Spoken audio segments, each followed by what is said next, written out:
So hey guys once again welcome on my YouTube channel my study दोस्त। कैसे आप सब लोग? आई होप आप सब लोग ठीक होंगे। सो आज की इस वीडियो में हम बात करेंगे रागा के एक और न्यू प्रैक्टिस सेट नंबर 14। इससे पहले मैं आपको 13 प्रैक्टिस सेट ऑलरेडी करा चुका हूँ, सभी का प्लेलिस्ट बना हुआ है।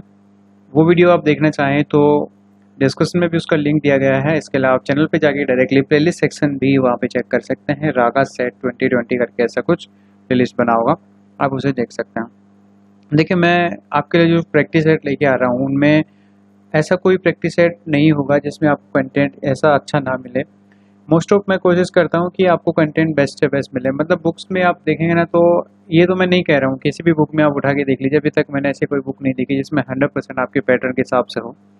लेकिन एक चीज़ को समझिए, उसमें से अगर आपके पास में 80% भी आपके सिलेबस के अकॉर्डिंग चीज़ें आती हैं और उनमें ऐसा होता है कि अगर 80% आ रहा है तो आप उसको तो कम से कम प्रैक्टिस करिए। और मैं आपको बता भी देता हूँ, कुछ क्वेश्चंस ऐसे होते हैं कि जैसे आपके सिलेबस से वो मैच नहीं करते हैं और वो आते भी नहीं है। मेनली मैंने एग्ज़ाम को काफ़ी अच्छे से एक्सपीरियंस किया आपके लिए, तो वो मैं आपको बताते हुए चलता हूँ। तो बहुत से स्टूडेंट के कुछ कमेंट आए थे कि सर ये क्वेश्चन सच में ऐसे आता है, टाइम एंड वर्क से क्वेश्चन आ जाता है या नहीं आता है, या कुछ क्वेश्चन ऐसे आते हैं रीजनिंग के अंदर भी वो टॉपिक आपके नहीं है या है नहीं। तो वो चीज़ की आप चिंता मत कीजिए। जब मैं आपको स्पेशली प्रैक्टिस सेट सोल्व करा रहा हूँ तो एक चीज़ मेरे माइंड में रहता है, वो हमेशा मैं कुछ भी बात करता हूँ ना आपके एग्जाम से रिलेटेड, तो वो सिलेबस पे मैं हमेशा ध्यान रखता हूँ। और स्पेशली जो आपके प्रीवियस ईयर के क्वेश्चन जो रिव्यू के अंदर आपने दिए थे, उनसे मैं आइडिया लगा लेता हूँ कि हाँ ये क्वेश्चन आपके काम का है नहीं। तो आज का जो प्रैक्टिस सेट है इसमें काफ़ी अच्छे अच्छे क्वेश्चंस हैं मैथ सेक्शन के भी। अब ये भी मत कहना कि सर यहाँ पे रीजनिंग के 15 क्वेश्चन हैं, यहाँ पे तो 10 ही क्वेश्चन दे रखे हैं, इसमें 7 से 8 क्वेश्चन मैथ के आने चाहिए, यहाँ पे 10 क्वेश्चन मैथ के आ गए, जीके के क्वेश्चन जो है यहाँ पे 10 दे दिए। तो उस चीज़ से आप एकदम अभी साइड हो जाइए। पैटर्न वही रहेगा जो आपके एग्जाम में आना है, बस आपको यहाँ पे प्रैक्टिस करना है। तो आप कैसे कर सकते हैं, बस वो आपको ध्यान रखना है, ठीक है। अब मैथ सेक्शन आए तो गई, अभी यहाँ पे आप 10 क्वेश्चन दे रहे हैं तो 10 को प्रैक्टिस कर लो, बस यही ध्यान रखना है, ठीक है। तो चलो यहाँ पे शुरू करते हैं। सबसे पहला जो क्वेश्चन है, देखिए बहुत ही आसान क्वेश्चन है वैसे। इसमें कुछ कोड दिया गया है, जैसे यहाँ पे कि H को हम 1 लिखेंगे, N को 2 लिखेंगे, R को 3 लिखेंगे, C को 4 लिखेंगे, A को 5 लिखेंगे, B को 6 लिखेंगे। क्वेश्चन यहाँ पे पूरा नहीं दिया गया है, मैं पूरा कर देता हूँ आपके लिए। यहाँ पे आपसे पूछा ये जा रहा है कि ये जो ब्रांच जो है BRANCH, ठीक है, इसका जो कोड होगा वो क्या होगा, इस सारणी को आप देखिए और यहाँ पे बनाइए। तो सिंपली आप बना सकते हैं। देखिए बी के आगे कितना लिखना है, 6, क्योंकि यहाँ पे देखिए 6 है। आर का देखें यहाँ पे 3 है, तो 6 3 देखिए किस में मिल रहा है, यहाँ पे भी नहीं, यहाँ पे भी नहीं है, तो फर्स्ट आपको आंसर मिल जाएगा। अब आपको पूरा मैथ करने की जरूरत नहीं है, ऑप्शन पे भी थोड़ा सा गौर कर लिया करो, ठीक है। तो यहाँ पे ऐसे क्वेश्चन नहीं बताया गया, लेकिन ये मैंने आपके लिए बता दिया है कि इसका अगर आपको कोड पूछा जाए तो ये यहाँ पे हो जाएगा, ठीक है। अब नेक्स्ट देखिए, जैसे ये हृदय दिया गया है, हृदय का मतलब होता है हार्ट, मैं लिख देता हूँ आपके लिए, ठीक है। और यहाँ पे ये जो है हृदय रोग विज्ञान, मतलब जो स्टडी होता है हार्ट से रिलेटेड, ठीक है। कार्डियोलॉजी आप इसे बोल सकते हैं, ठीक है। कार्डियोलॉजिस्ट तो क्या होता है, जो हार्ट का डॉक्टर होता है उसे बोलते हैं लॉजिस्ट। और लॉजी जो वर्ड है ये होता है जो हार्ट से रिलेटेड साइंस होता है या विज्ञान पे स्टडी होता है। तो मस्तिष्क यानी कि जो नर्वस सिस्टम है आपका, उससे रिलेटेड जो विज्ञान होगा उसको क्या बोला जाएगा। देखिए नेत्र विज्ञान आँख से रिलेटेड है, आपको नहीं पता। वक्र विज्ञान किडनी से रिलेटेड है। तंत्रिका विज्ञान, तो ये आपका सही आंसर हो जाएगा, क्योंकि आपको पता है न्यूरोलॉजी जो होता है वो होता है मस्तिष्क से रिलेटेड, और उससे बोला जाता है न्यूरोलॉजी। मैं आपको बता चुका हूँ। स्त्री रोग विशेषज्ञ ये आपको मैं बता दूँ, गायनाकोलॉजिस्ट होता है जैसे इसका डॉक्टर, और गायनाकोलॉजी ये जो होता है स्त्री से रिलेटेड जो साइंस होता है उसमें स्टडी होता है। तो मैंने आपको एक चीज़ हमेशा रटा दी है, LOGY, ये लॉजी वर्ड आ रहा है मतलब स्टडी हो रही है, बस और कुछ नहीं ध्यान रखना। आगे लग रहा है हार्ट लग रहा है तो हार्ट से रिलेटेड हो रहा है, कार्ड ऐसे बोला जाता है। लेकिन मैं आपको चीज़ बता रहा हूँ, जैसे आई से रिलेटेड हो रहा है तो यहाँ पे ये जो भी वर्ड इससे पहले प्रेफिक्स के रूप में जुड़ के, ये अगर यहाँ पे आपके पास में लास्ट में जुड़ रहा है तो आप उससे समझ सकते हैं कि किसी न किसी की स्टडी के बारे में बात कर रहा है। आगे बढ़ते हैं, नेक्स्ट क्वेश्चन देखते हैं। सवाल अगला भी बहुत ही आसान है। जैसे आपको दिया गया है कार, और यहाँ पे गैरेज दिया गया है, और ये इंग्लिश का ही वर्ड है गैरेज, ध्यान रखिएगा। उसके अलावा आपको अगला सवाल पूछा है कि कार को हम जैसे गैरेज में खड़ा करते हैं तो यहाँ पे किसको हम खड़ा करेंगे, विमानशाला। अब विमानशाला के लिए इंग्लिश क्या होता है, हैंगर बोला जाता है, जहाँ पे विमान यानी कि हवाई जहाज खड़े करते हैं उसको। तो यहाँ पे देखिए ये जो आपके पास क्वेश्चन मार्क लगा है इस पर क्या होगा, तो देखिए सिंपल सा हिंदी में तो समझ में आ जाएगा, विमान, ठीक है। तो विमान को विमानशाला में खड़े करेंगे और यहाँ पे इसका आंसर हो जाएगा, सिंपली आपका पता लगा लेंगे। हम देखिए डाइस से क्वेश्चन आ रहा है। अब आप कहेंगे कि सर जो ये डाइस है इसका तो कोई सिलेबस में मेंशन है नहीं, लेकिन ये आप कह सकते हैं कि हाँ ठीक है, अभी क्वेश्चन आ रहा है तो हम सोल्व कर लेते हैं, और इससे कुछ आपका जो है चीज़ें क्लियर ही होंगी, ऐसा कुछ है नहीं कि आपको दिक्कत होगा। यहाँ पे कुछ कॉन्सेप्ट में आपको इसका बता देता हूँ। आपको बोला गया है कि 4 को दर्शा रहा है, जैसे यहाँ पे 4 आ रहा है, इसके जस्ट अपोजिट क्या होगा। देखिए वैसे तो डाइस एक आप समझ सकते हैं 1 या 2 घंटे की कम से कम क्लास हो तब आपको पूरा समझ में आए। इसमें ओपन डाइस भी होता है, उसको अलग अलग फलक के हिसाब से समझाया जाता है, लेकिन ये क्लोज डाइस है, इसमें तो आपको कुछ भी देखने की जरूरत नहीं है। सिंपली आप एक चीज़ देखो, सबसे पहले आपको अगर ये 4 दिए गए हैं तो आप इसमें देखो, जैसे ये 4 दिया गया, इसके अपोजिट कितने बचे हैं, 1 और 2। अगर ये सेम किसी पे मिल जाए, जैसे यहाँ पे ये 6 है और उस पर आपको ऐसा मिल जाएगी, समझ लीजिए 1 और 2, तो अब यहाँ पे जो है ना ये जस्ट इसका अपोजिट हो जाएगा, बाकी ऐसा है नहीं यहाँ पे। तो ये एक तो ये चीज़ होता है। पहला केस आप सबसे पहले ये देखिए कि अगर ये 1 और 2 किसी और फलक पे भी बन रहे हैं, जो दूसरा डाइस यहाँ पे एक डायग्राम में बना हुआ है सेम मिल रहा है, अगर जब वो मिल रहे हैं तो उसके जस्ट अपोजिट, जैसे ये 5 है तो ये उसका आंसर हो जाएगा। अब ऐसा कुछ नहीं मिल रहा है तो आपको क्या करना है, इस डाइस में से इस 4 को छोड़ करके, मतलब जो आपको निकालना है उसको छोड़ करके कोई भी एक पकड़ लीजिए। जैसे ये 2 या 1 है, इसमें भी 2 आ रहा है, इसमें भी 2 आ रहा है, तो सेम इस फलक को पकड़ लीजिए और इसको जो है जैसे या तो आप यहाँ पे क्लॉकवाइज या एंटी क्लॉकवाइज सेम डायरेक्शन में लिखते जाइए। जैसे इस पर क्या लिखा गया है, पहले 2 लिखा है, फिर उसके बाद में 5 लिखा है। देखिए यहाँ से मैं यहाँ पे आता हूँ, फिर यहाँ से 5 से 3, 2 5 3 सेम लिखा है। फिर इससे भी सेम ऐसा ही चलिए, 2 से 2 के बाद में कितना लिख रहा है, देखिए 4, और उसके बाद में 4 के बाद में क्या लिख रहा है, 1 लिख रहा है। ये आपने सेम लिख दिया। अब यहाँ पे देखिए 2 को तो आप यहाँ पे एक बार छोड़ दीजिए, क्योंकि 2 का हमें पता नहीं करना है। 2 को तो इसलिए हमने कॉमन माना क्योंकि 2 के जो हम यहाँ पे इसको पॉइंट मान रहे हैं 2 के खिलाफ। यहाँ पे देखिए ये 2 एक सेम जगह पे है, तो यहाँ पे इसके अपोजिट कोई कुछ है नहीं। तो यहाँ पे देखिए 4 के खिलाफ यहाँ पे क्या हो जाएगा 5, और यहाँ पे इसके विपरीत क्या हो जाएगा, 3 के पूछता तो हमें 1 बताना होता, और 4 के अगेंस्ट अगर पूछा है तो 5 हो जाएगा। तो इसका जो आंसर हो जाएगा 4 के अगेंस्ट पूछा तो 5 इसका करेक्ट आंसर है। ठीक है, आई होप आपको समझ में आया होगा। आप चाहें तो क्लॉकवाइज ना जाके एंटी क्लॉकवाइज, मतलब दोनों को एक ही डायरेक्शन में लेके लिखना है, ये चीज़ आपको मेनली ध्यान रखना है। और ये भी मैं आपको बता चुका हूँ कि अगर दोनों पे जो है सेम नंबर है और ये जो अदर नंबर हैं ये आपको जो है सेम मिल जाए तो आप उसको डायरेक्टली भी पता लगा सकते हैं। अब देखिए नेक्स्ट, अब देखिए आगे कुछ सवाल हैं आपके मैथमेटिक्स सेक्शन से आए हैं। 2 संख्याएं हैं, तीसरी संख्या से क्रमशः, मतलब संख्या 2 हैं और तीसरी संख्या से बता रहा है। मैं मान लेता हूँ यहाँ पे फर्स्ट, सेकेंड और थर्ड। ठीक है, 30% और 37% कम है, दूसरी संख्या पहली संख्या से कितना प्रतिशत कम है। ऐसे क्वेश्चन आपके एग्जाम में डेफिनेटली पूछे जा सकते हैं और पूछे भी गए हैं। तो ऐसे क्वेश्चन को करने का तरीका मैं आपको सबसे बेस्ट वे बताता हूँ, उसको ध्यान से सुनिएगा। देखिए यहाँ पे हमें 2 चीज़ें गई हैं, एक 30% दिया गया है, एक 37% दिया गया है। इन दोनों को फ्रैक्शन बनाने की कोशिश कीजिए। 30% का फ्रैक्शन में अगर बनाऊँ तो यहाँ पे मैं 3/10 इसे बना सकता हूँ। 37% का फ्रैक्शन को हम काट नहीं सकते, इसको 37/100 ही हम लिखते हैं। तो अब मैं यहाँ पे देख रहा हूँ कि यहाँ पे 100 आ रहा है नीचे, तो मैं क्या करता हूँ कि इस 30% को मैं ऐसे कि ऐसे ही लिख लेता हूँ, इसको मैं फ्रैक्शन में नहीं तोड़ता हूँ। इसकी भी वजह है क्योंकि मैं क्या करने जा रहा हूँ कि इस तीसरी संख्या को मैंने मान लिया कि ये 100 है। अब क्या बोल रहा है कि जो दोनों संख्याएं बची हुई हैं वो क्या हैं, पहली संख्या तो जो है वो आपके क्या है, इसे 30% कम है। अगर 100 से 30% कम करें तो ये संख्या कितनी हो जाएगी, 70% हो जाएगी। अब दूसरी संख्या के लिए कहता है कि ये 37% कम है, अगर इसमें से 100 में से 37 घटाते हैं तो ये 63 हो जाता है। मतलब पहली संख्या आपकी जो है 70 है, दूसरी 63 है और तीसरी 100 है। ये सिंपली आपको समझ में आ गया। बुक में देखिए तरीका दिया गया है लेकिन वो बहुत ही कॉम्प्लिकेटेड है, आपको समझने की जरूरत भी नहीं है उसको, आप इस तरह से कीजिए। मैं आपको ये मैथमेटिक्स के प्लेलिस्ट जो बना रखा है उसमें सारी चीज़ें क्लियर भी कर चुका हूँ, ऐसे क्वेश्चन भी मैंने करवाए हुए हैं। तो ये क्वेश्चन है, अब ये पूछता है कि जो दूसरी संख्या है वो पहली संख्या से कितनी कम है। अब देखिए दूसरी संख्या यहाँ पे देखिए कौन सी है, 63। अब पहली संख्या क्या है, 70, इससे कितनी कम है। तो ये आप सिंपली देख पा रहे होंगे कि ये इससे 7 कम है।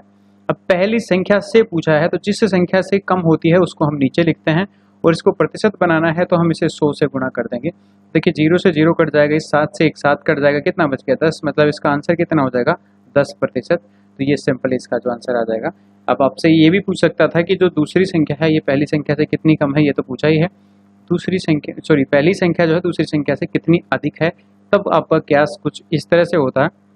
यहाँ पे देखिए अधिक तो 7 ही है, अब दूसरी संख्या से पूछा है तो दूसरी संख्या के इस केस में हम यहाँ पे 63 से डिवाइड करते और इंटू 100 करते, फिर यहाँ पे आपके पास में आंसर कुछ अलग ही होता। ठीक है, तो यहाँ से 7 से कट जाता है, ये 7 नाम 63 और 100/9 हम करते तो यहाँ पे आपके पास में कितना आ जाता, देखिए तो 11 बार चला जाता और यहाँ पे आपके पास में फिर बच जाता 1/9। तो 11 सही 1/9% उस केस में आंसर आता। तो ये चीज़ भी आपको ध्यान रखना है, जिसका जैसे पूछे पहली का दूसरी से, तो से जो वर्ड जुड़ गया है यहाँ पे आपके पास में, उसके बाद जो संख्या बोल रहा है उसको हमें नीचे लिखना होता है। आई होप ये समझ में आया होगा। अब अगला सवाल देखिए, ये भी बहुत ही बेहतरीन सवाल है। नेक्स्ट जो सवाल है आपके लिए वो है कि चीनी के मूल्य में 20% की कमी होने पर खरीदार क्या करता है कि 160 रुपये में 8 किलोग्राम अधिक चीनी खरीद सकता है। कमी होने से पहले चीनी का मूल्य प्रति किलोग्राम कितना था। ये क्वेश्चन बहुत फेवरेट है, ऐसा समझ लीजिए कि सभी एग्जाम्स में ऐसा क्वेश्चन आता है। इसमें थोड़ा सा आपको टाइम भी लगता है और इसको आप करने का तरीका मैटर करता है, किस तरीके से कर रहे हैं, तब आप इसको समझिए। हमें जो फ्रैक्शन दिया गया है वो कितना है, यहाँ पे मैं थोड़ा सा आपको समझाने की कोशिश करता हूँ। यहाँ पे 20% आपको दिया गया है, इसका मतलब होता है 1/5। और ये क्या हुआ है, चीनी के मूल्य में कमी हुई है। तो मैं इनिशियली जो भी स्टार्ट करता हूँ वो नीचे से स्टार्ट करता हूँ। मतलब ये जो प्राइस थी इनिशियली वो मेरे पास में कितनी थी, 5 रुपये, समझिए। और अब यहाँ पे कमी हुई है तो ऊपर की वैल्यू को मैं माइनस करूँगा और अब ये हो जाएगा 4। मतलब जो चीज़ मुझे पहले 5 रुपये किलो मिल रही थी अब वो मुझे सिर्फ 4 रुपये किलो मिल रही है, ये आपको ध्यान रखना है। अब एक व्यक्ति क्या करता है कि पहले भी 160 रुपये लेके जाता था और अभी भी वह 160 रुपये लेके जा रहा है। अब वो क्या करता है कि इसमें चीनी खरीदता है, तो वो आप सोचिए कि वो 160 रुपये की कितनी चीनी खरीदेगा। अब आपकी सहूलियत के लिए मैं एक चीज़ और कर देता हूँ कि यहाँ पे जो मैं प्राइस को मान रहा हूँ इसको मैं 5x और 4x मान लेता हूँ। इससे मुझे सहूलियत इसलिए हो जाएगी क्योंकि यहाँ पे आपको जो है थोड़ा सा दिक्कत होगा, ज़रा समझिएगा। देखिए यहाँ पे आपने क्या किया कि ये 5x है, हमें ये एग्जैक्ट पता नहीं है कि इसकी कीमत 5 रुपये ही है, तो इसके साथ में कोई ना कोई कॉन्स्टेंट जरूर मल्टीप्लाई होगा, तब हम उसको एग्जैक्ट बना सकते हैं। अब यहाँ पे सिंपली एक बार आप भाग दीजिए इसमें किसका, क्योंकि ये तो क्या है आपके पास में रुपीज़ है और ये आपके पास में क्या है, इसका प्राइस है। तो कितने किलोग्राम चीनी आएगा ये हम निकालने की कोशिश करते हैं। तो 160 में मैं डिवाइड करता हूँ 5 से, तब ये आपके पास में आता है 32 किलोग्राम। इसी प्रकार मैं यहाँ पे भी 160 किलोग्राम में 4 से डिवाइड करता हूँ तो ये आपके पास में 40 किलोग्राम आता है। अब यहाँ पे इन दोनों का डिफरेंस देखिए तो यहाँ पे 8 किलोग्राम आ रहा है और यही चीज़ यहाँ पे बोला गया है कि 8 किलोग्राम चीनी वो अधिक खरीद पाता है। तो देखिए जैसे 4 रुपये किलो चीनी हुई तो यहाँ पे पहले वो जो 32 किलोग्राम खरीद रहा था अब वो 40 किलोग्राम खरीद रहा है, मतलब 8 किलोग्राम वो अधिक खरीद पा रहा है। तो इस चीज़ से मुझे एक चीज़ साफ हो गया कि यहाँ जो 5x और ये 4x माना है, यहाँ पे इस x की जो वैल्यू है वो 1 है। क्योंकि अगर यहाँ पे x की वैल्यू अगर कुछ अलग रखते हैं हम तो यहाँ पे इसका जो है डिफरेंस 8 का नहीं आएगा। अब सपोज कीजिए इस क्वेश्चन को थोड़ा सा यहाँ पे तो ये सेटिस्फाई हो गया, तो इसका जो आंसर हो जाएगा, क्या बोला है, पहले चीनी का प्रति किलोग्राम मूल्य, तो पहले कितना था, 5 रुपये किलोग्राम, तो ये आंसर हो जाएगा। अभी यहाँ पे एक चीज़ ये देखिए कि यहाँ पे ये तो 32 आया है, अब इसकी जगह पे अगर ये 64 आ जाता, सोचिए, और यहाँ पे ये जो है 80 आ जाता, तो यहाँ पे डिफरेंस आपके पास में कितना हो जाता, तो डिफरेंस आपके पास में देखिए 16 का हो जाता। अब यहाँ पे क्वेश्चन यही रहता, सपोज कीजिए कि वह 8 किलोग्राम चीनी अधिक खरीद पाता है, तो हम क्या करते हैं, 16 को रिलेट करते हैं इस 8 से, तो यहाँ पे ये 16 है ये 8 है, मतलब यहाँ पे ये जस्ट इसका क्या होना चाहिए, हाफ होना चाहिए। तो हम क्या करते, जब यहाँ पे प्राइस अभी देखिए 5 रुपये था तो इस प्राइस को हम हाफ कर देते और आंसर निकाल लेते 2.5 रुपये किलोग्राम। लेकिन ऐसा केस यहाँ पे नहीं बना है, ये सेटिस्फाई कर क्या है, तो आप इसको जो है उतार लीजिए अपनी कॉपी में, इसको लिख लीजिए, कैसे भी समझ लीजिए। इस तरह से करेंगे तो आपका टाइम भी बचेगा और इस क्वेश्चन में आपको कोई दिक्कत भी नहीं आएगी। लेकिन अगर आप बुक का तरीका फॉलो करें तो वो बहुत ही ज़्यादा कॉम्प्लिकेटेड है, मुझे तो खुद को समझ नहीं आता है कि वो बुक में कैसे बना देते हैं। हाँ, वो एक्स मान के आप कर सकते हैं, कई तरीके होते हैं, लेकिन मैं वो कभी बताता ही नहीं हूँ स्टूडेंट को, इसीलिए जो है अपना मैथ का प्लेलिस्ट सबसे टॉप पे चल रहा है आप सभी लोगों को प्यार की वजह से। अब आगे बढ़ते हैं, नेक्स्ट सवाल लेते हैं। अगला जो सवाल है आपका वो यह है कि एक नगर में जो है 1000 निवासी रहते हैं, उसमें से जो है 60% पुरुष हैं। देखिए सबसे पहले तो हमें डाटा को अच्छे से नोट करते हुए चलना है कि यहाँ पे क्या बोल रहा है, यानी कि मेल जो कैंडिडेट हैं वो कितने हैं आपके पास में, 60% हैं। तो फीमेल कैंडिडेट मुझे बताने की ज़रूरत नहीं होनी चाहिए, 40% हो जाएंगे, ठीक है। अब इनमें से भी क्या बोलता है कि 20% जो है साक्षर हैं, यानी कि एजुकेटेड हैं 20%, ठीक है, पुरुष बोल रहा है 20% पुरुष जो है इसके एजुकेटेड हैं, ठीक है, और 20% एजुकेटेड हैं, और यदि सभी निवासियों में से 25% साक्षर हैं, तो यहाँ पे 25% अगर ये 20% अगर ये साक्षर हैं तो यहाँ पे कितने हो जाएंगे, 80%, मतलब अनएजुकेटेड पर्सन होंगे वो 80% होंगे, मेल की बात कर रहा हूँ।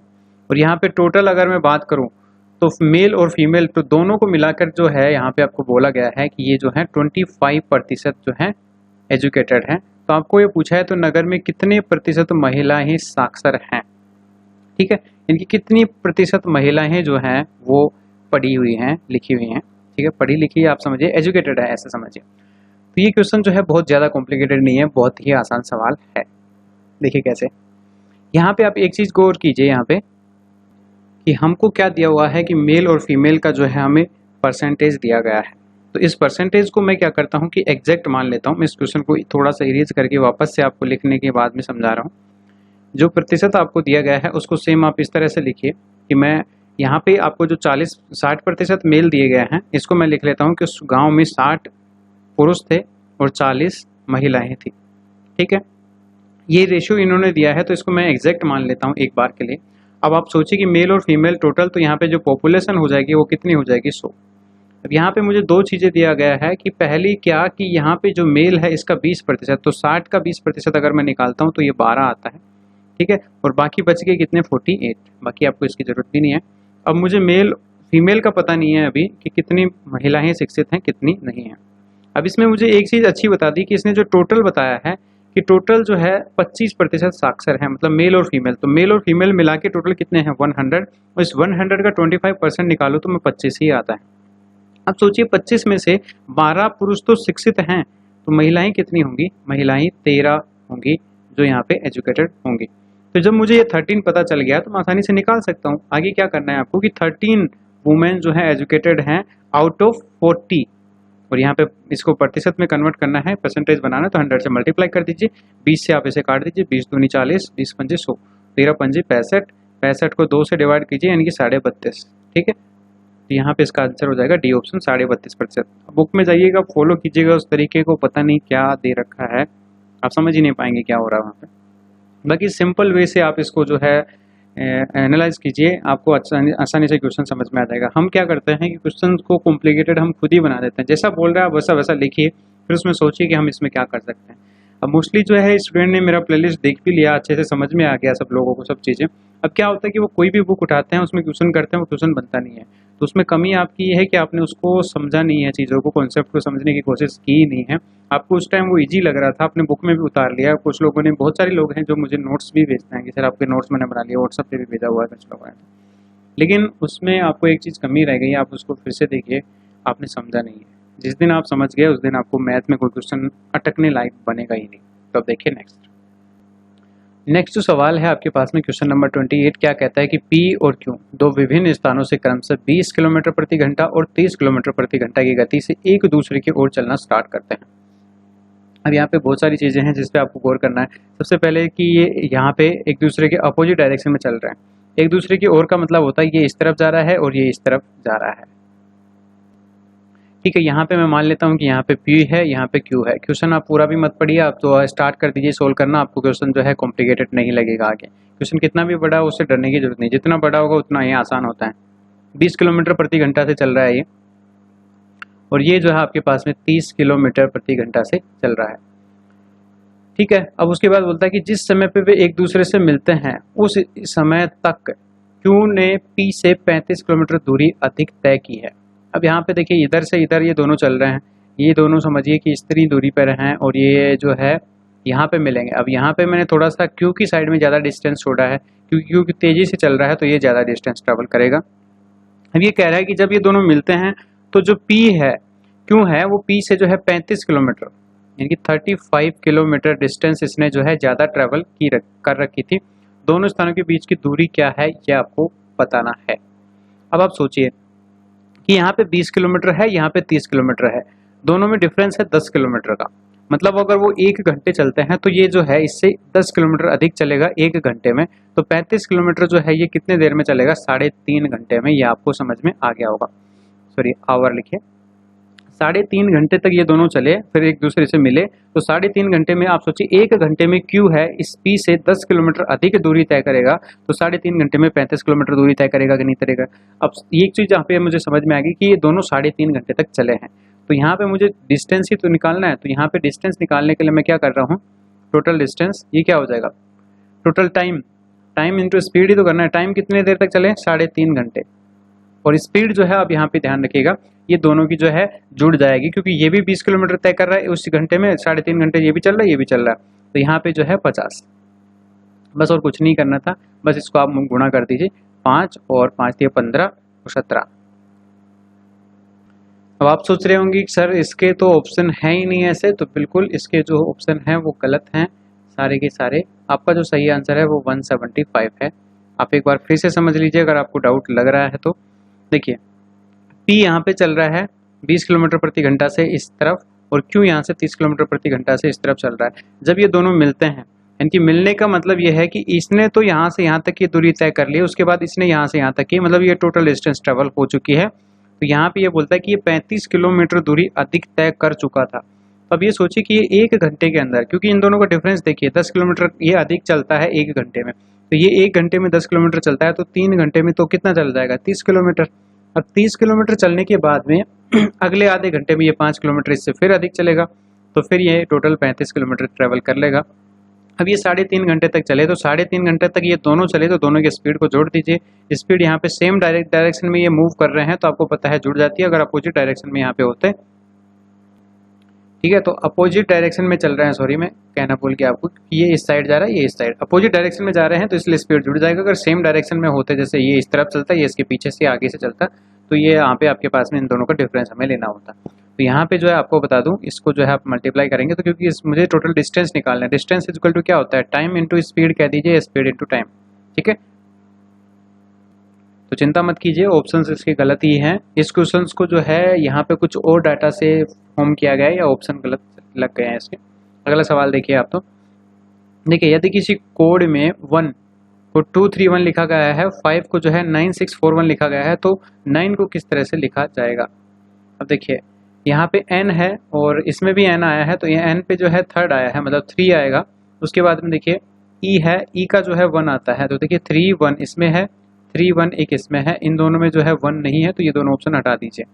अब अगला देखिए, उसके बाद में है फिर से n आया है, तो 3 1 3 और उसके बाद में थर्ड बार भी 3 होना चाहिए। मतलब ये देखिए यहाँ पे n है और यहाँ पे एक छोड़ के फिर n है, मतलब 3 उसके बाद एक छोड़ के फिर 3 होना चाहिए। इसमें देखिए 3 के बाद ये 6 आ रहा है, तो ये डी भी नहीं हो सकता, इसका आंसर एक ही होगा, ये हो जाएगा ए ऑप्शन। आई होप ये भी आपको समझ में आ गया होगा, इसमें कोई डाउट नहीं होना चाहिए। अब देखिए अगला सवाल क्या कहता है आपको कि कुछ आकृति दी गई हैं आपको, क्वेश्चन फिगर है ये, और ये आपके पास में इसका आंसर फिगर है। अब इस क्वेश्चन फिगर में जो है आपको क्या किया गया, इस फोल्ड करके इसने एक आकृति बनाई। सबसे पहले इसने जो है एक गोल आकृति का पेज लिया, उसको फर्स्ट टाइम फोल्ड किया तो ये आधा ऐसे हो गया। ठीक है, उसके बाद सेकंड टाइम इसने जो है ऐसे फोल्ड किया, आधा यहाँ से और आधा यहाँ से। ठीक है, तो यहाँ पे जो है फिर इसने जो है ये डॉट बना दी, 1 2 3 और 4 5 और 6, इस तरह से इसने जो है डॉट बना दिया। मैं इसको थोड़ा सा हटा के आपको समझाता हूँ। अब ये कहता है कि इसको डॉट बना के हमने फिर इसे हटा दिया तो किस तरह की आकृति बनेगी। देखिए जस्ट यहाँ पे जो 3 बने हुए हैं और यहाँ पे जो 3 बने हुए हैं, यहाँ पे इस तरह से छप जाएगा। देखिए ये यहाँ पे, फिर ये यहाँ पे, फिर ये यहाँ पे, ये यहाँ पे, ये यहाँ पे, ये यहाँ पे, और यहाँ पे जो आपके पास में आकृति बन रही है वो यहाँ पे छपेगा इस तरह से। तो इस तरह से अगर हम इसे ओपन करेंगे, फिर यहाँ से ये तो छप जाएगा, फिर यहाँ पे इसको जस्ट ऊपर ओपन करेंगे तो सेम ऊपर भी ऐसी आकृति बनेगी। तो ये बी ऑप्शन में दिया गया है, ना तो ये बन सकता है ना ये बन सकता है, ये तो फिर कॉम्प्लिकेटेड हो जाएगा। ये आपके पास में इसका सही आंसर हो जाएगा। तो आई होप ये सिंपल सा क्वेश्चन था, समझ में आ गया होगा। नेक्स्ट जो आपके पास में दिया गया है, इसमें आपको जो है डिक्शनरी के अकॉर्डिंग जो है इन्हें मैनेज करना है, और यहाँ पे देखिए कैसे करेंगे। पी एल सब में देखिए सब में सेम है, फिर उसके बाद देखिए ए बी सब में जो है कॉमन है। ठीक है, उसके बाद में देखिए यहाँ पे आपको जो है वर्ड चूज करना है जो सबसे पहले आता है। यहाँ पे देखिए टी आ रहा है, यहाँ पे एन आ रहा है, फिर उसके बाद में एस आ रहा है, फिर इसमें भी एस आ रहा है, फिर इसमें भी आ रहा है, मतलब सेकंड ऑप्शन जो है सबसे पहले आएगा। इसमें सेकंड स्टार्ट नहीं है तो ये गलत है। उसके बाद में देखिए ठीक है एस आएगा क्योंकि यहाँ पे टी है, तो यहाँ पे देखिए एस है और यहाँ पे भी एस है, यहाँ पे भी एस है। एस के बाद में फिर टी आ रहा है, इसमें इसमें भी टी आ रहा है, इसमें जो है एम आ रहा है, तो यहाँ पे 4 आएगा। 2 के बाद में 4 आ रहा है, 2 के बाद में 1 है, 2 के बाद में 5 है, ये आंसर हो जाएगा। ठीक है, तो बस 2 ही ऑप्शन में मुझे आंसर मिल गया। ऑप्शन एलिमिनेट भी कर सकते हैं आप, इस तरह से पूरा चेक करने की जरूरत भी नहीं होगी। नेक्स्ट देखिए, फिर नेक्स्ट आपके पास में दिया गया है कि यहाँ पे कुछ क्वेश्चंस दिए गए हैं, इसमें जो मिसिंग नंबर है इसको आपको बताना है। तो क्वेश्चन आप चाहे पढ़े ना पढ़े, लेकिन ये क्वेश्चन मार्क देखते ही समझ में आ गया होगा। सीरीज बन रही है आपके पास में 1, फिर उसके बाद में 16 है, फिर 81 है, फिर उसके बाद में देखिए 256 है, और फिर उसके बाद में 625 है। आपको ज़्यादा कुछ तो नहीं, कुछ स्क्वायर्स यहाँ पे दिख रहे हैं। तो देखिए ये जो है आप इसको 1 का स्क्वायर कर सकते हैं, इसमें कोई दिक्कत नहीं होगा आपको। ये 1 इसका स्क्वायर कर लें, फिर उसके बाद देखिए ये 4 है, इसका स्क्वायर कर लें, और उसके बाद देखिए 81 है, ये 9 का स्क्वायर है, फिर उसके बाद देखिए 256 है। ठीक है, तो ये 16 का स्क्वायर हो जाएगा। फिर उसके बाद देखिए ये 625 है, तो ये आपको पता है 25 का स्क्वायर होता है। अब डिफरेंस यहाँ पे देखिए, 1 से 4 हुआ मतलब +3 हुआ, 4 से देखिए +5 हुआ, ठीक है, 5 + 4 9 हो गया, और उसके बाद में देखिए 9 के बाद में देखिए 7, ठीक है, 3 5 7, फिर उसके बाद में देखिए 16 के बाद में देखिए 9, मतलब देखिए 3 5 7 और 9। तो अगला जो होगा यहाँ पे वो यहाँ पे +11 होना चाहिए, तो 25 + 11, तो 25 + 10 35 और 1 36 होता है, तो यहाँ पे 36 का स्क्वायर आएगा और इसका आंसर हो जाएगा डी। अब ये मैंने जो है कैसे लगा दिया बिना कुछ सोचे समझे कि 36 का स्क्वायर यही होगा, ये मैंने ऐसे लगाया क्योंकि जो भी नंबर होता है आपके पास में उसका यूनिट डिजिट अगर 6 होता है और आप इसका स्क्वायर करते हैं तो ये 6 का आप स्क्वायर कीजिए 36 आएगा, 16 का आप स्क्वायर कीजिए 256 आएगा, और यहाँ पे आपके पास में 26 का भी आप अगर स्क्वायर करते हैं तो ये आपके पास में होता है 676, ठीक है। तो सभी में आप यूनिट डिजिट देखिए, ये आपके पास में क्या हो रहा है 6 आ रहा है, मतलब 6 का कभी भी आप स्क्वायर करें जिसका यूनिट डिजिट 6 हो तो हमेशा जो है उसका यूनिट डिजिट 6 ही आएगा। तो इसमें एक ही ऑप्शन है जिसमें यूनिट डिजिट 6 आ रहा है, बाकी में देखिए किस में नहीं आ रहा है, तो मैंने फटाक से इसका आंसर ये लगा दिया। तब आपको समझ में आ गया होगा। नेक्स्ट देखते हैं। नेक्स्ट जो सवाल है आपके पास में, ये तो नंबर सीरीज था, ये अल्फाबेटिकल सीरीज आपको दिया गया है। इसमें देखिए EZ F Y X G इस तरह से देखिए अगर कुछ क्वेश्चन मार्क लगा दिया गया है। तो देखिए यहाँ पे एक चीज़ तो आपने देखा कि EF और उसके बाद में अगर देखें तो अचानक से X आ गया, तो यहाँ पे हम डेफिनेटली देख रहे हैं कि कुछ ना कुछ पैटर्न लग रहा होगा। तो देखिए क्या पैटर्न हो सकता है यहाँ पे। सबसे पहले आप देखिए कि E से जो है यहाँ पे F हुआ, मतलब यहाँ पे कुछ +1 हुआ। उसके बाद देखिए Z था यहाँ पे आपके पास में, Z से जो है यहाँ पे Y हुआ, तो Z से Y हुआ मतलब ये -1 हुआ। अब मैंने ये तो कर लिया इसको सोल्व। अगर मैं आगे देखूँ तो आगे कुछ इस तरह से अगर मैं करने की कोशिश करूँ कि सेम यही पैटर्न चल रहा हो कि इसके में प्लस हो, तो x कितने पे आता है 24 + 1 यानी कि 25, 25 पे जो है आपके पास में y आता है। तो y देखिए यहाँ पे किसी में भी नहीं है, तो यहाँ पे कई बार क्या करता है कि सीरीज में उल्टा भी कर देता है कि जब पहले प्लस माइनस प्लस हुआ फिर माइनस हुआ, फिर यहाँ पे फिर से माइनस हुआ और फिर प्लस हुआ, ऐसा भी कर देता है। तो यहाँ पे देखिए इस x में जो है 24 पे है, 23 पे W आ जाएगा, मतलब पहले -1 कर लीजिए फिर +1 कर लीजिए, तो G में जो है 7 पे आता है, फिर +1 कर दीजिए, फिर H आ जाएगा। तो देखिए तो WH ये ऑप्शन में भी है और इसका यही आंसर है WH, ठीक है। देखिए यहाँ पे ऑप्शन घुमाने के लिए HW भी दिया है, तो इस तरह से नहीं करना है। तो यहाँ पे जो है एक चीज़ का ध्यान रखिएगा कि आपको जो है सीरीज +1 -1 में भी दी जा सकती है और आंसर में जो है माइनस और प्लस भी हो सकता है। तो इस तरह से भी कोई पैटर्न हो सकता है कि मतलब पहले प्लस माइनस कर दे फिर माइनस प्लस फिर प्लस माइनस फिर माइनस प्लस। ये ज़्यादा बड़ा सीरीज नहीं बनाया, नहीं तो आपको ये पैटर्न जो है और अच्छे से समझ में आ जाता। तो आई होप ये आपको समझ में आ गया, वो इसका आंसर भी सी ऑप्शन है। अगला जो सवाल है यहाँ पे आपके पास में मिरर इमेज से है। वैसे मिरर इमेज आता नहीं है आपके सिलेबस में, लेकिन फिर भी आप देख लीजिए। ये मिरर इमेज आपके पास में लगा हुआ है। देखिए एक चीज़ तो हमेशा ध्यान रखा करो मिरर इमेज में कि जिस साइड में लगा हुआ है उसी साइड में जो है आप इसका मिरर इमेज बनाएं। ऐसा नहीं है कि आप यहाँ पे नीचे बना देंगे, नीचे बनाने हैं मतलब मिरर को अगर मैं यहाँ पे लगा दूँ फिर आप यहाँ पे नीचे बनाएंगे, ठीक है। अब ये इस साइड से स्टार्ट हो रहा है, तो ये देखिए ये पक्का इस साइड ऐसे चलेगा, ठीक है। तो यहाँ पे एक ऑप्शन तो ये हो सकता है ए, ये बी नहीं हो सकता कभी भी, ना ही सी होगा क्योंकि इसमें बीच में भी लाइन है, उसके बाद में ना ही आपके पास में डी होगा, ठीक है। तो अब बच गया क्या आपके पास में कि ऑप्शन, तो ये इसका जो है आंसर हो जाएगा। नेक्स्ट देखिए, नेक्स्ट जो सवाल है इसमें जो मिसिंग फिगर है इसको बताना है कि ऑप्शन में क्या होगा। तो देखिए सेम मुझे पता चल रहा है कि ये जो आकृति बन रही है इसमें ना तो ये हो सकता है क्योंकि मुझे जो है सेम यहाँ पे कुछ ऐसा चाहिए इस तरीके का, तो यहाँ पे एक इसमें बन रहा है और एक चीज़ मैं देखा कि इसके अंदर से भी ये लाइन आ रही है, इसके अंदर से ये लाइन जा रही है, ना इसमें से लाइन जा रही है, ये भी बन रहा है लेकिन ये काफ़ी दूर है। देखिए इनको टच नहीं कर रहा है यहाँ से, तो ये दूर बना दिया है इसको, इतने दूर लाइन नहीं है, बी ऑप्शन इसका सही आंसर है। अब नेक्स्ट सवाल देखिए, एक व्यक्ति 5 किलोमीटर प्रति घंटा की औसत गति से अपने घर की ओर चलता है और अपने कार्यालय 6 मिनट देरी से पहुंचता है। बहुत ही इंटरेस्टिंग सवाल फिर से आप लोगों के लिए आया है, देखिएगा। मतलब इसकी स्पीड जो है आपके पास में पहले कितनी थी 5 किलोमीटर पर आवर, जब इससे जाता है तो वो 6 मिनट जो है लेट हो जाता है। मैं यहाँ पे एल को लेट से डिनोट कर रहा हूँ, ठीक है। तो यहाँ पे लेट को एल से डिनोट कर रहा हूँ, सॉरी। यदि वह 6 किलोमीटर प्रति घंटा मतलब वो स्पीड को जो है चेंज कर दे, 6 किलोमीटर प्रति घंटा की चाल से चले, तो वह क्या करता है 2 मिनट जल्दी पहुंच जाता है, तो 2 मिनट अर्ली, ठीक है। तो उसके घर और कार्यालय के बीच की दूरी कितनी है ये आपको बताना है। अब यहाँ पे आपको क्या करना है डिस्टेंस निकालना है। तो डिस्टेंस को मैं मान लेता हूँ कि डिस्टेंस जो है आपके पास में उन दोनों के बीच की वो x है। अब आप करेंगे सर आप तो x बताते ही नहीं है, तो कुछ केसेस ऐसे भी होते हैं जिसमें आप x अगर मान लें तो क्वेश्चन बहुत आसान हो जाता है। अब देखिए x का यहाँ पे मानने का मतलब ये है कि अगर यहाँ पे x डिस्टेंस ट्रेवल कर रहे हैं सबसे पहले केस में 5 किलोमीटर प्रति घंटा से, तो आपको टाइम कितना लगेगा, तो टाइम निकालिए, क्योंकि मुझे टाइम का ही डिफरेंस मिल रहा है। यहाँ पे देखिए टाइम का दोनों का डिफरेंस मुझे मिल रहा है 8 मिनट का। अब ये देखिए कि ये माइनस में है, ये प्लस में है, तो इसलिए ये 8 मिनट आ रहा है। मैं आगे समझाऊंगा अभी आपको। टाइम मुझे देखिए पूरा कितना हो रहा है, डिस्टेंस उसने x किलोमीटर ही ट्रेवल की, पहले कितने 5 किलोमीटर प्रति घंटा से, फिर उसने बाद में उसने क्या किया कि x किलोमीटर ही उसने 6 किलोमीटर प्रति घंटा से ट्रेवल की। इन दोनों के बीच में जो है उसे 8 मिनट का अंतर आता है। तो ये मिनट में दिया गया है, ये जो आपके पास में टाइम है, सॉरी डिस्टेंस है, और स्पीड है ये किलोमीटर प्रति घंटा में, तो इसको आवर में कन्वर्ट कर लेता हूँ मैं, इसको 60 से डिवाइड कर लेता हूँ। देखिए 6 मिनट लेट जा रहा है, यहाँ पे नंबर लाइन पे आप एक बार आ जाइए, 6 मिनट लेट आप यहाँ पे आ जाइए, मतलब -6 में आप यहाँ पे पहुँच जाइए। यहाँ पे सोचिए -6 है, यहाँ पे +2 है, तो इन दोनों के बीच का जो डिफरेंस है आप यहाँ पे कितना निकालेंगे, ये डिफरेंस आपके पास में देखिए 8 आ जाएगा। ये आप कह सकते हैं 6 तो इस साइड में है, 6 यूनिट और 2 यूनिट ये है, ठीक है। तो इस तरह से आप यहाँ पे 8 का डिफरेंस आया है। अब देखिए इन दोनों का एलसीएम ले लीजिए, कितना आ जाएगा 30, और उसके बाद में ये हो जाएगा 6x - 5x, और इधर आ जाएगा आपके पास में, देखिए आप इसको अभी ऐसे भी ऐसे रख सकते हैं, कोई दिक्कत नहीं, 8/60। अब यहाँ पे 30 से कट जाएगा, 30 दूनी 60, ठीक है। अब यहाँ पे ये देखिए 2 से कट जाएगा, ये कितना आ जाएगा 4, और यहाँ पे 6 में से 5 गया तो x बराबर कितना आ गया 4। तो इन दोनों के जो डिफरेंस है वो आपके पास में x का मान निकाल लिया आपने, तो x का मान क्या था यहाँ पे 4 किलोमीटर, तो मतलब उनकी जो डिस्टेंस है घर से और स्कूल की वो कितनी है 4 किलोमीटर है, ठीक है। तो ये भी आपको समझ में आ गया होगा। अब देखते हैं नेक्स्ट सवाल।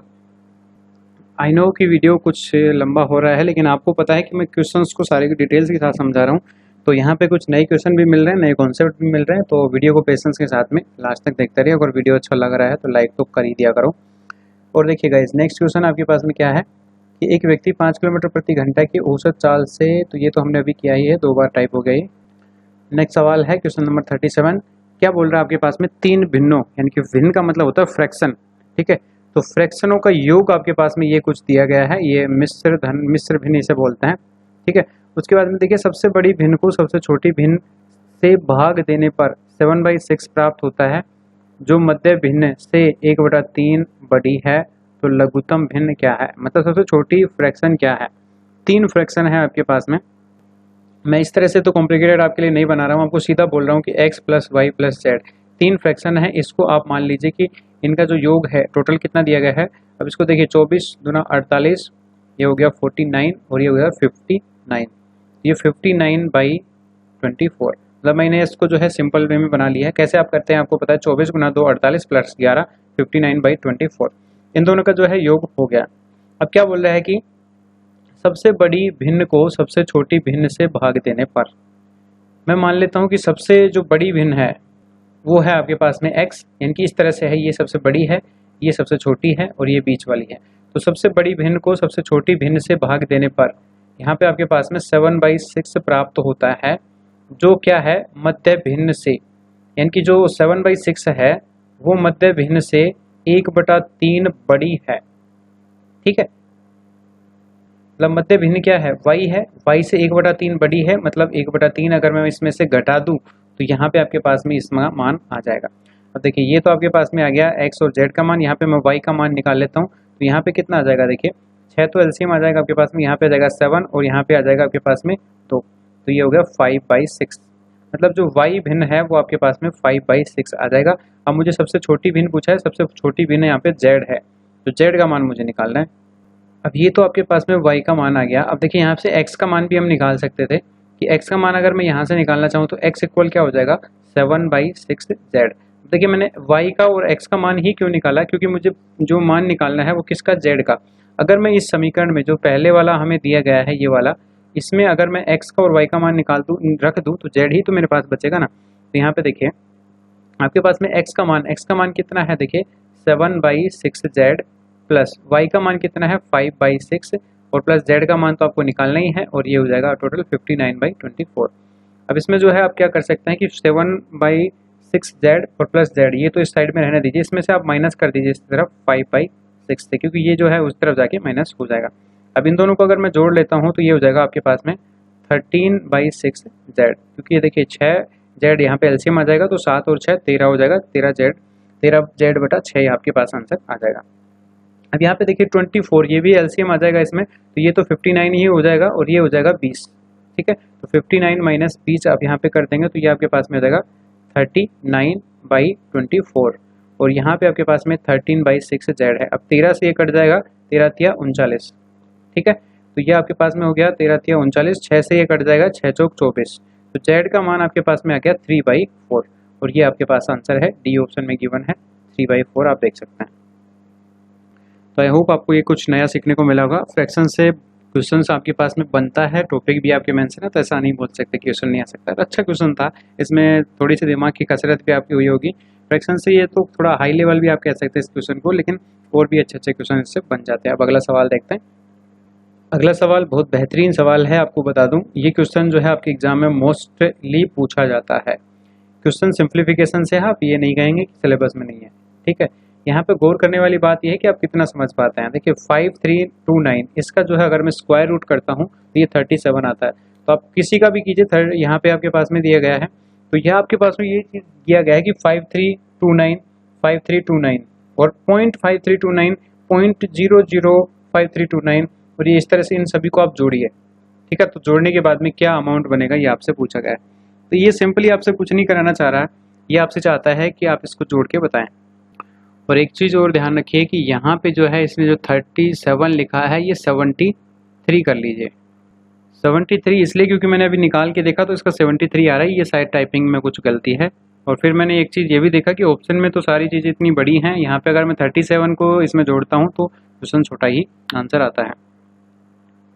एक और शायद अगर आपको नहीं दिख रहा है तो मैं आपको बता दूं, यहाँ पे जो लिखा गया है ना ये वैल्यू इस तरह से है 53.29, ठीक है। यहाँ पे तो पूरा वैल्यू सेम ऐसा कैसा लिखा गया है जो यहाँ पे है। यहाँ पे पॉइंट तो है 2 अक्षरों के बीच में है, फिर यहाँ पे पॉइंट जो है स्टार्टिंग में लगाया है, फिर यहाँ पे स्टार्टिंग में 2 जीरो और लगाए हैं, तो इस तरह से ये है, तो ये ध्यान रखना है। अब सिंपली आपको जोड़ना है, तो आपको ये ध्यान रखना है कि स्क्वायर रूट आप निकालते हैं तो इसका 73 आता है, तो 73 को कैसे जोड़ेंगे। देखिए सबसे पहले तो आप यहाँ पे देखिए कि ये तो 73 है आपके पास में, यहाँ पे लिख देता हूँ। सबसे पहले का आंसर आएगा 73, तो इसका जो आप निकालेंगे तो ये 73 आ जाएगा। अगले वाले का निकालेंगे तब भी 73 आएगा, लेकिन यहाँ पे देखिए 2 अक्षर छोड़ के पॉइंट लगा है, तो जो स्क्वायर रूट निकलेगा उसमें 1 अक्षर छोड़ के पॉइंट लगेगा। तो यहाँ पे अगर आप 1 अक्षर छोड़ के यहाँ पे 0.00 आप लिख सकते हैं, अगर आपको सहूलियत होगा इस तरह से करने में। तो यहाँ पे तो 73 आएगा, तो यहाँ पे 7.3 इस तरह से आप इसे लिखेंगे। अगला जो निकालेंगे इसका भी आंसर वही आएगा, लेकिन ये 4 अक्षर छोड़ के पॉइंट लगा हुआ है। आंसर अगर स्क्वायर रूट में निकालेंगे तो ये 2 अक्षर छोड़ के पॉइंट लगेगा। अब देखिए ये कैसे लगेगा, 7-3 है तो 7-3 को 2 अक्षर छोड़ के आप किस तरह से लिखेंगे, 7 और 3 पॉइंट 2 अक्षरों के पहले लगाना है। अगले सवाल में आप देखेंगे कि 6 अक्षर से पहले जो है पॉइंट लगा है, मतलब 3 अक्षर से पहले पॉइंट लगेगा, तो 3 कैसे लिखेंगे, पॉइंट फिर यहाँ पे 0 लिखेंगे, फिर 7 लिखेंगे, फिर 3 लिखेंगे। बस इतना ही करना था आपको, इसको सिर्फ जोड़ना था। अब देखिए यहाँ पे जोड़ेंगे तो ये कितना हो जाएगा, 3 और 7 और 3 10 0 और 7 और 3 10 और 1 11, 7 और 3 10 और 1 11 और 7 और 1 8। अब यहाँ पे पॉइंट लगा दीजिए, यह हो जाएगा 81.103। देखिए कहाँ पे आंसर आ रहा है। और 1 मिनट और ध्यान रखिए, यहाँ पे एक और है, ये 8 है यहाँ पे, आप इसको और लिख लीजिए 0.0073, ठीक है। ये मैंने देखा ही नहीं नीचे, तो इसको भी आप जोड़ दीजिए। तो इसको जोड़ेंगे तो अब यहाँ पे देखिए, मैं इसको इरेज कर लेता हूँ एक बार, ठीक है।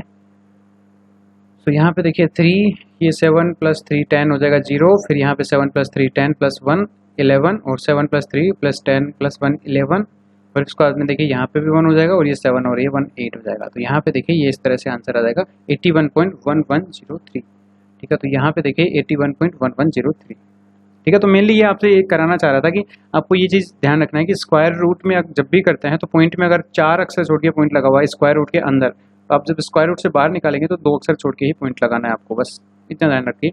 तो बस ये आपको समझ में आ गया होगा, इसको सिंपली ऐड ही करना था इन सभी संख्याओं को, इस तरह से लिख के आप ऐड करेंगे तो आपको आसानी होगा। देखिए फिर नेक्स्ट क्वेश्चन।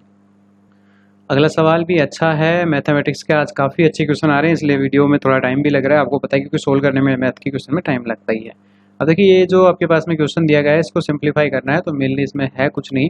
तो देखिए ये 1 प्लस दिया गया है आपके पास में 27/169, इसका स्क्वायर रूट आप सबको पता भी होगा, और ये इक्वल दिया गया है 1 + x/13। तो यहाँ पे x की वैल्यू आपको बताना है। सो देखिए कुछ लोग ऐसे भी हो सकते हैं जो सिंपली यहाँ पे ऐसे कंपैरिजन करने लग जाएंगे कि यहाँ पे 1 है, यहाँ पे भी 1 है, यहाँ पे 13 का स्क्वायर रूट है और यहाँ पे 27 है, मतलब 3√3 इसका आंसर हो जाएगा। ऑप्शन में भी इसलिए दिया गया है, लेकिन ऐसा गलती नहीं करना है, ऐसा नहीं होता है।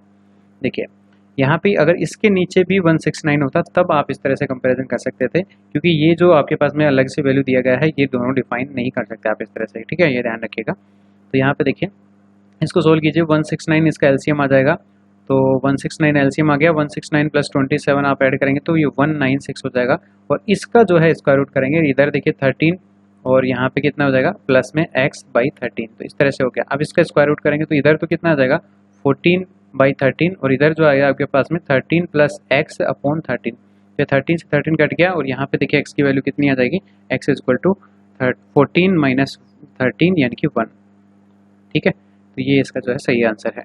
इस तरह से आपको करना है, क्योंकि अगर यहाँ पे देखिए ये 169 दोनों के नीचे होता तब तो आप कर लेते, कोई दिक्कत नहीं था, ठीक है। तो नेक्स्ट देखते हैं।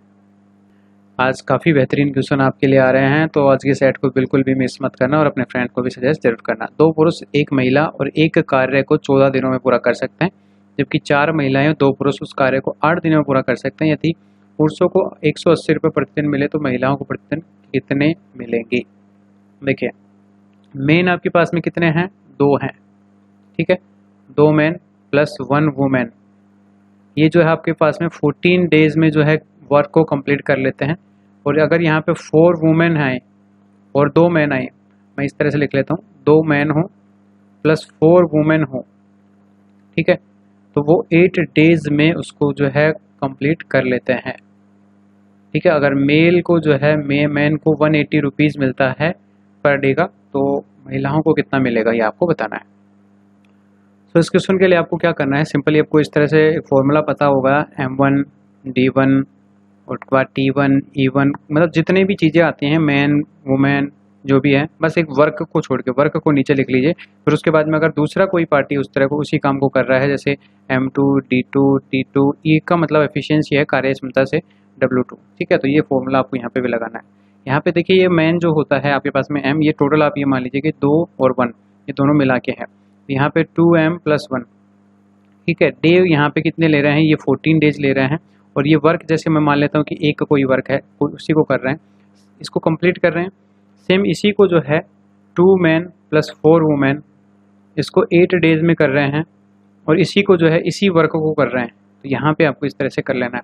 अब आपको पूछा कुछ नहीं है, तो यहाँ पे एक चीज़ ध्यान रखिएगा, इसको क्या कर सकते हैं कि यहाँ दोनों से ये दोनों कट रहे हैं, तो 2 से काटने पे ये तो 4 हो जाएगा और ये 7 हो जाएगा। अब इसको आप मल्टीप्लाई कर लीजिए, क्या हो जाएगा 7 इंटू 2, ठीक है, 14 मैन प्लस 7 वुमेन इक्वल हो जाएगा, यहाँ पे देखिए 8 मैन प्लस 16 वुमेन, ठीक है। अब यहाँ पे मैन और वुमेन को इस एक साइड में कर लीजिए, तो यहाँ पे देखिए 7 मैन वुमेन इस साइड में है और इस तरफ 16 वुमेन है, तो 14 मैन इस तरफ है और मैं इसको 8 मैन इस तरफ ले आता हूँ, और यहाँ पे 16 वुमेन है और इसमें से 7 वुमेन को हटा देते हैं। अब यहाँ पे देखिए 14 में से 8 गया, तो यहाँ पे आपके पास में कितना बच गया, 6 मैन। 6 मैन किसके बराबर है, देखिए ये आपके पास में हो जाएगा 9 वुमेन के बराबर। अब देखिए इसको भी आप काट सकते हैं 3 से, तो 2 मैन जो है ये 3 वुमेन के बराबर है, तो एक मैन को जो है 180 रुपया मिलता है, तो 2 मैन को कितना मिलेगा, ठीक है 360 रुपया, तो 360 रुपया बराबर है 3 वुमेन के, ठीक है। तो ये आपको ध्यान रहेगा। अब एक वुमेन का मुझे निकालना है, तो एक वुमेन का कितना हो जाएगा 360/3, ठीक है, तो ये हो जाएगा 120 रुपये, ठीक है। तो ये आपके पास आंसर आ गया बी ऑप्शन। आई होप ये आपको समझ में आया होगा। मैंने जो है मैन का जो है रख दिया कि कितने मैन को कितना रुपए मिल रहा है, 2 मैन को जो है मिल रहा है, एक मैन को 180, तो 2 को जो है 360 मिलेगा। अब जो 360 है वो 3 वुमेन के बराबर है, एक वुमेन का मैंने निकाल लिया। आई होप ये आपको समझ में आ गया होगा। अब देखिए फिर नेक्स्ट क्वेश्चन। नेक्स्ट अब जीके के कुछ क्वेश्चंस बचे हैं, इसको फटाफट आप कर लेते हैं। ऊनी कपड़े सूती वस्त्रों की अपेक्षा गर्म होते हैं, क्यों? क्योंकि वो ताप के अच्छे शोषक होते हैं, ताप के अच्छे वितरक होते हैं, सूती वस्त्रों से भारी होते हैं, वे अच्छे रोधक होते हैं। इसका आंसर हो जाएगा एक फर्स्ट ऑप्शन, ताप के अच्छे शोषक होते हैं। देखिए शोषक के साथ में वो जो होता है क्या करते हैं, रुद्धोष्म प्रक्रम आपने पढ़ा होगा फिजिक्स के अंदर, कि उसमें क्या होता है कि जैसे ये आपके पास में क्या होता है, थर्मस आपने सुना होगा, जिसमें आप दूध या चाय कुछ भी रखते हैं तो काफ़ी देर तक गर्म होता है, उसमें होता यही होता है कि रुद्धोष्म प्रक्रम बन जाता है। तो इससे क्या होता है, एक तो ये ऊनी कपड़े जो होते हैं उष्मा को अवशोष तो कर लेते हैं लेकिन बाहर नहीं निकालते हैं, इसलिए जो है ये माने जाते हैं अच्छे शोषक, तो इसलिए गर्म रहते हैं। अब देखिए नेक्स्ट आपके पास में है कि उष्मा का सबसे अच्छा चालक क्या है, तांबा है, सोना है, चांदी है या एल्यूमिनियम है। तो ये तो आपको सिंपली पता होगा कि चांदी जो है सबसे अच्छा चालक है, ठीक है। और उसके बाद में कॉपर होता है। हम मोस्टली जो यूज़ करते हैं कॉपर या एल्युमिनियम वायर्स ही यूज़ करते हैं, क्योंकि चांदी इतना अफोर्डेबल नहीं है, इसलिए जो है। लेकिन सबसे ज़्यादा जो अच्छा चालक है, ठीक है, कंडक्टर जो है सबसे अच्छा, वो है चांदी, यानी कि सिल्वर, ठीक है। अब अगला देखिए, हीरा चमकदार दिखाई देता है परावर्तन के कारण, अपवर्तन के कारण, सामूहिक आंतरिक परावर्तन के कारण या प्रकीर्णन के कारण। तो इसका जो है आपको याद रख लेना है, सी ऑप्शन होगा, सामूहिक आंतरिक परावर्तन कारण या पूर्ण आंतरिक परावर्तन आप इसे कह सकते हैं। इसके कारण जो है हीरा जो होता है चमकदार होता है। होता क्या है कि हीरे का जो होता है साइन कोण ऐसा कुछ होता है, वो क्या होता है 90 डिग्री से अधिक होता है। तो उसमें क्या होता है कि हीरे के अंदर जो है वो प्रकाश बाहर नहीं निकल पाता, वो रिफ्लेक्ट होकर बार बार उसी के अंदर घूमता रहता है इस तरह से। तो इसलिए हीरा जो है चमकता रहता होता है। नेक्स्ट देखिए, भारतीय संविधान में कुल कितने भाग हैं? ये मोस्ट इंपोर्टेंट क्वेश्चन है। 22 भाग हैं, ये याद रखिएगा, इंपोर्टेंट क्वेश्चन है, आप याद रखिएगा। भारतीय संविधान के किस अनुच्छेद के अंतर्गत वित्त आयोग के गठन का प्रावधान है? ये भी बहुत अच्छा क्वेश्चन है। ये 280 अनुच्छेद आर्टिकल 280, इसके अनुसार वित्त आयोग का गठन का प्रावधान है। अगला सवाल, नेक्स्ट जो सवाल है कि सूर्य के सबसे नजदीक ग्रह कौन सा है? तो ये सबको पता होना चाहिए, बुध जो ग्रह है सबसे नजदीक है। उसके अलावा देखिए, मोहनजोदड़ो की खोज जो है आर.डी. बनर्जी, ठीक है, राखाल दास बनर्जी ने की थी, और ये कब की थी ये आपको जो है याद रखना है। तो ये है 1922। देखिए ये मोहनजोदड़ो है, और हड़प्पा अगर आपसे पूछा जाता तो ये आपके पास में 1921 हो जाता। तो इस तरह से ये याद रखिएगा। अगला देखिए, हीराकुंड बांध किस नदी पर बना हुआ है? तो हीराकुंड आपको पता है महानदी पे बना हुआ है, ठीक है, ये भी आपको इंपॉर्टेंट क्वेश्चन है, याद रखिएगा। ये कुछ क्वेश्चंस दोनों करंट अफेयर के हैं, पहले के हैं, तो ये आपको पढ़ने की जरूरत नहीं है। तो इस तरह से हमने अपना प्रैक्टिस सेट जो है कंप्लीट कर लिया है। लगभग 28 क्वेश्चन मैंने आपको करवाए जो आपके एग्जाम के लिए अच्छे थे। तो आप मुझे बताइए कि इन 28 क्वेश्चन में से आपने कितने क्वेश्चन सही किए, और ईमानदारी से बताना वीडियो आपको अच्छा लगा या नहीं, ये कमेंट सेक्शन में। क्योंकि आपको पता 46 मिनट मैंने जो इन्वेस्ट किया है इसके पीछे मेहनत काफ़ी ज़्यादा लगती है।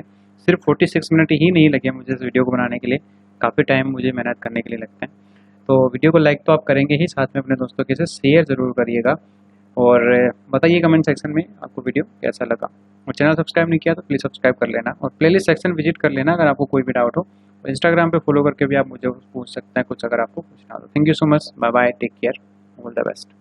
और इसके PDF के लिए टेलीग्राम भी मिल जाएगा, वीडियो को डिस्क्रिप्शन में उसका भी लिंक दिया गया है।